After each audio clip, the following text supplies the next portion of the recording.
नमस्कार, मी प्रदीप मुर्मे. आज आपल्यासोबत शेषराव ममाळे आहेत. श्री ममाळे हे भारतीय जनता पार्टीचे जिल्हा उपाध्यक्ष तथा संजय गांधी निराधार योजनेचे ते अध्यक्ष होते. याच पार्श्वभूमीवर आज आपण त्यांच्याशी संवाद साधू. सर नमस्कार. नमस्कार सर. सर, निलंगा नगरपालिकेची निवडणूक सध्या चालू आहे आणि प्रचाराने कमालीचा वेग घेतलेला आहे आणि निलंग्यातील जे काही राजकीय वातावरण आहे पूर्णपणे ढवळून निघालेले आहे. आपण भारतीय जनता पार्टीचे जिल्हा उपाध्यक्ष आहात, परंतु त्याहीपेक्षा सगळ्यात महत्त्वाचं म्हणजे आपण संजय गांधी निराधार जी काही योजना जी काही कमिटी आहे त्या कमिटीवरती अध्यक्ष म्हणून एक महत्त्वाच्या पदावरती आपण काम केलं. तर त्या अनुषंगाने नेमकं तुमच्या त्या अध्यक्षपदाच्या कार्यकाळामध्ये आपण शहरासाठी किती लाभार्थ्यांना त्याचा योजनेचा लाभ मिळवून दिला, काय सांगता येईल आम्हाला? नमस्कार सर. आदरणीय या राज्याचे माजी मंत्री संभाजीराव पाटील निलंगेकर साहेबांनी, आदरणीय मातृत्व रूपाताई अक्का पाटील निलंगेकर, युवा नेते अरविंद पाटील निलंगेकर साहेबांनी मला पहिल्या प्रथम सदस्य त्या संजय गांधी स्वावलंबन निराधार योजनेच्या सदस्य म्हणून काम करण्याची मला 5 वर्ष संधी दिली. त्याही काळात मी अतिशय गोरगरिबाचे, त्याला गावात घर नाही, रानात शेत नाही, अतिशय गरीब आहेत, रोजंदारी केल्याशिवाय त्यांचं पोट भरत नाही, ज्यांचं जे 65-60 वर्षापेक्षा जास्त वयाच्या महिला असतील, 65 वर्षापेक्षा जास्त वयाचे पुरुष असतील, ते खरंच गरीब आहेत, जे गरजवंत आहेत, अशा लोकांचं संजय स्वावलंबन निराधार योजनेच्या माध्यमातून त्यांना दरमहा त्या काळामध्ये 1000-1500 रुपये त्यांना सरकार देत होतं, त्या मानधन देत होतं. त्या मी सदस्य असताना देखील मी त्यावेळेस गरीब कोण आहे, प्रत्येक गरिबाला याचा लाभ मिळाला पाहिजे यासाठी मी काम केलं. माझं काम मी चांगल्या पद्धतीने केलं, निस्वार्थ भावनेने केलं आणि गोरगरिबाला न्याय मिळण्याच्या दृष्टीने केलं. ते करत असताना कुठलं जात धर्म पंथ न बघता गरीब हा घटक मानून त्या काळात मी चांगलं काम केलं. म्हणून भैयासाहेबांनी परत मला पुढच्या कार्यकालामध्ये मला या कमिटीचा अध्यक्ष म्हणून, ही कमिटी शक्यतो तालुक्याचे आमदार साहेबाकडे कमिटीचं अध्यक्षपद असतं, परंतु भैयासाहेबांनी माझ्यावर विश्वास ठेवून त्या कमिटीच्या अध्यक्षपदी मला काम करण्यास संधी दिली. ज्यावेळेस भैयासाहेबांना संधी दिली त्यावेळेस खरोखर मला आनंद झाला की माझ्यासारखा गरीब, की गेली 1986 पासून मी गोर गरीब भटके मग दलित असतील, आदिवासी असतील, यांच्यासाठी मी सातत्यानं चळवळीच्या माध्यमातून काम करत होतो. ह्याचं एक बघून भैयासाहेबांनी मला त्या ठिकाणी गोरगरिबांना न्याय देण्यासाठी म्हणून मला भैयासाहेबांनी अध्यक्ष म्हणून त्या ठिकाणी नेमणूक केली. ते नेमणूक केल्यानंतर मी त्या पदाला योग्य पद्धतीने न्याय देण्याचा मी प्रामाणिक काम केलेलं आहे. सर, तुमचा जो काही अध्यक्षपदाचा जो काही कार्यकाळ आहे तो किती वर्षाचा होता आणि त्या कार्यकाळामध्ये तुम्ही निलंगा तालुका बरोबर आणि शहरामधील किती लाभार्थ्यांना त्या योजनेचा लाभ दिला, काय सांगते?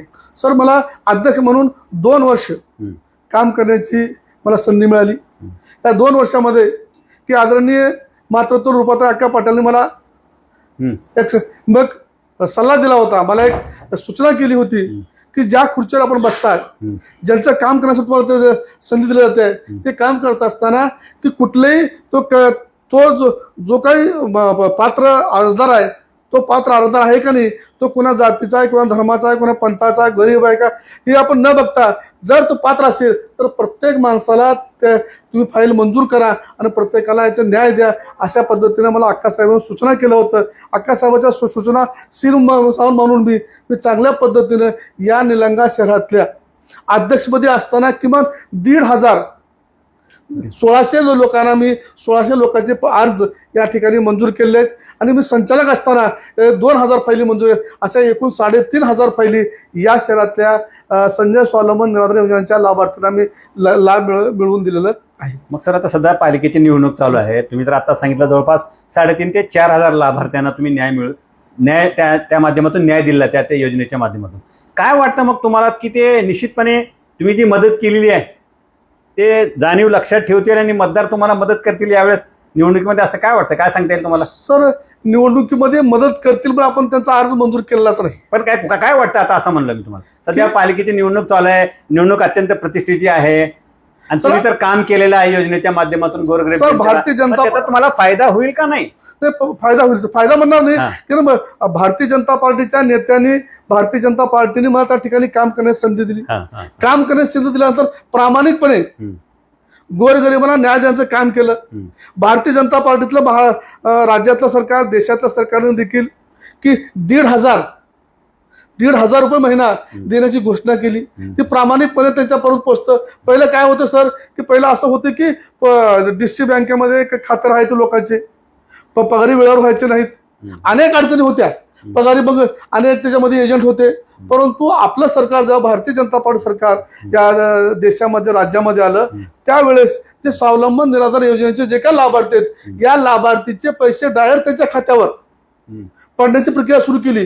त्यामुळं मधलं कुठलंही एजंट किंवा मधली कुठलीही लूट सामान्य गरिबाची ही कमी झाली. तुम्हाला मी सांगतो सर, आज बघा, आज आपण बघतोय की प्रत्येक कुटुंबामध्ये आज विभक्त कुटुंब झालं, कुटुंब व्यवस्था शिल्लक राहिली नाही. आज प्रत्येक माणूस आपलं उदरनिर्वाह करण्यासाठी गाव सोडून दुसऱ्या गावाला जातोय. पण या घरामध्ये आपले 65 वर्षाचे आई वडील असतात, 17 वर्षाचे आई वडील असतात. त्यांना 1-1 रुपयासाठी त्यांना दुसरीकडे हात पसरावं लागतं. अशा वेळेमध्ये संजय स्वावलंबन निराधार योजनेच्या माध्यमातून आपण 1,500 रुपये त्यांच्या खात्यावर देतोय. त्यावेळेस काय होतं नेमकं सर, की या 1,500 रुपयाचं त्यांना फार मोठं मोल आहे. तुम्हाला मी सांगतो, त्यावेळेस पंचम असेल, सण असेल, दीपावली सण असेल किंवा ईद असेल, त्यावेळेस आपले नातवंड, आपली मुलगी जेव्हा आपल्या घरी येते ना, त्यावेळेस नातवंड जेव्हा आईस्क्रीम खाण्यासाठी, चॉकलेट खाण्यासाठी जेव्हा आजी आजोबाला जेव्हा एखादे रुपये मागतात, 2 रुपये मागतात, 5 रुपये मागतात, त्यावेळेस आजीच्या बटव्यामध्ये आजीजवळ 5 रुपये नसतील त्यावेळेस ज्या वेदना आजीला होतात, ह्या वेदना, हे असाही वेदना आहेत, ह्या वेदना दूर करण्याचं काम या योजनेच्या माध्यमातून लाभार्थ्यांना मिळते. आज छोटे मोठे दवाखान्याचा विषय आहे. आज डोकं दुखतंय, पाय दुखतंय, गुडघे दुखतात, त्या अशा काळामध्ये एक पेन किलर गोळी जर आणायचं म्हणलं तरी देखील मुलाकडे, सुनबाईकडे हात पसरण्याची वेळ आज या लाभार्थ्यांना येत नाही. ही सगळी अशा पद्धतीनं जनसेवेचं काम या योजनेच्या माध्यमातून आम्ही केलेलं आहे. त्या विधवा महिला आहेत, विधवा महिलाच्या लहान लहान लेकरं असतात, त्याच पद्धतीनं दिव्यांग आहेत, अनेक प्रकारचे दिव्यांग आहेत.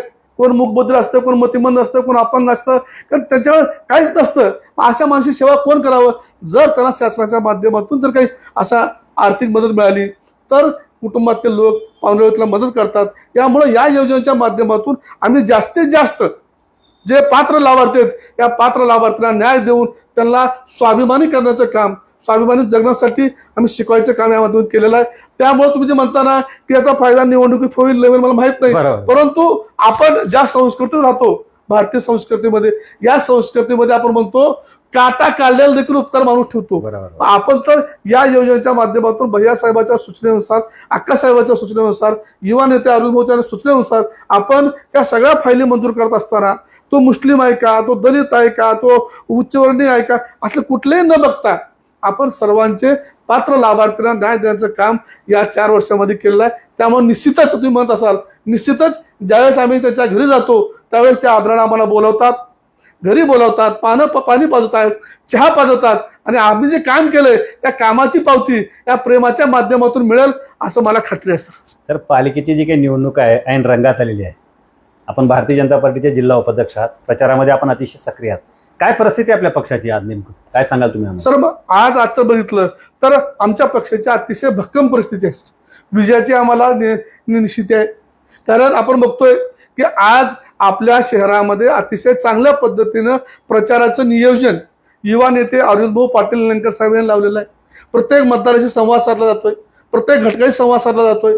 आपण जे निलंगा शहराच्या विकासासाठी जे शासनाच्या भारतीय जनता पार्टीच्या माध्यमातून, केंद्र सरकारच्या माध्यमातून, राज्य सरकारच्या माध्यमातून ज्या ज्या योजना शेवटचा समाजातील शेवटचा घटक केंद्रबिंदून ज्या ज्या योजना केंद्रातून आल्या, राज्यातून आल्या, त्या शेवटच्या घटकापर्यंत पोहोचवण्याचं काम भैया साहेबांनी केलेलं आहे. हे आम्ही लोकांना सांगतोय, लोकांना विनंती करतोय. आणि बाबा, आज जो विकासाचा रथ आहे भैया साहेबांच्या माध्यमातून, जो रथ जिथं आलाय तिथून जर पुढे न्यायचा असेल तर आपल्याला भैया साहेबांच्या पाठीमागे, भारतीय जनता पार्टीच्या पाठीमागे, नरेंद्र मोदी साहेबांच्या पाठीमागे, देवेंद्रच्या पाठीमागे राहणं गरजेचं आहे. हे आम्ही लोकांना विनंती करून सांगतोय. हे लोकांना खरं वाटतंय. तुम्हाला मी सांगतो साहेब, आज लोक म्हणतात, आज आम्ही मुस्लिम इलाक्यात गेलो, जेव्हा मुस्लिम मोहल्ला ते गेलो आम्ही, तिथं देखील आम्हाला महिलांनी आम्हाला स्वागत केलं. तर सांगितलं की मोदी साहेब आल्यापासून आमच्या आरोग्याच्या काळजी मिटलेली आहे. आज दवाखान्यामध्ये आम्हाला आज 24 तास आम्हाला इलाज मिळतोय. घरकुल देत असताना पहिलं घरकुल विशेष जातीला दिलं जात होतं, मुस्लिमाला कोणी दिलं जात नव्हतं. फक्त मुस्लिमाला तर सांगायचं, पण मुस्लिमाला कुठलीही सवलत दिली जात नव्हती. आज तुम्हाला मी सांगतो, आज निलंगा शहरामध्ये जे घरकुले मिळालेत त्यापैकी 30 ते 40% घरकुलात मुस्लिम समाजाला मिळाले. शौचालय मिळाले मुस्लिम समाजाला. आज या दवाखान्याचा फायदा, शासकीय दवाखान्याची जे योजना आहेत मोदी साहेबांच्या माध्यमातून आलेल्या, त्याच्या सगळ्यात जास्त योजनांचा लाभ मुस्लिम महिला मागे घेतात. कारण का, त्यांच्या स्थावर मालमत्ता नाही, त्यांच्याकडे गरिबी निश्चित आहे. त्या गरिबीमुळं त्यांना फक्त गरिबीत न ठेवता त्यांना मदत करण्याचं काम भारतीय जनता पार्टीच्या सरकारने केलं आहे. त्यामुळं मुस्लिम बंधू भगिनी देखील आमच्या पक्षाच्या पाठीमागे, नेतृत्वाच्या पाठीमागे हे खंबीरपणे उभं राहतील याची आम्हाला खात्री आहे. धन्यवाद सर, तुम्ही आम्हाला वेळ दिलात, आमच्याशी संवाद साधला त्याबद्दल आपले खूप खूप धन्यवाद सर. धन्यवाद.